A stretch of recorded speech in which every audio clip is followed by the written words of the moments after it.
பாத்திமா ரலியல்லாஹு அன்ஹா போறாங்க ரசூலுல்லாஹ். அம்மா பாத்திமா சாப்பிட்டியா? இல்ல வாப்பா, சாப்பிட்டு 3 நாள் ஆச்சு வாப்பா.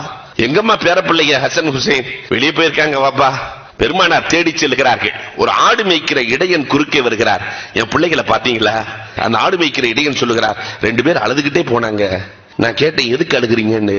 சாப்பிட்டு 3 நாள் ஆச்சு, பசியா இருக்குன்னு சொல்லி அழுது கொண்டே செல்கிறார்கள். என்னால் தாங்க முடியாமல் நான் வைத்திருக்கிற ஆட்டில் பாலை கறந்து வேகமாக தம்பி ஹுசைன் இடத்திலே கொடுத்தேன். ஹுசைன் அலி எல்லாம் வாங்கி குடிக்கிறதுக்கு வாய் வரை கொண்டு சென்றார்கள். அண்ணன் ஹசன் அலி தடுத்து விட்டார்கள். அந்த ஹசன் அலி என்னை பார்த்து கேட்டார்கள், உன் எஜமான் ஆட்டிலே பால் கறந்து குடிக்க அனுமதி கொடுத்திருக்கிறாரான்னு கேட்டாங்க. நான் இல்லை என்றேன். உனக்கே ஹலால் இல்லை, எங்களுக்கு எப்படி ஹலால் ஆகும்? வேண்டாம் என்று சென்று விட்டார்கள். எந்த தாயாவது தன்னுடைய பிள்ளைகளுக்கு ஹலால் ஹராமை சொல்லிக் கொடுத்திருக்கிறோமா?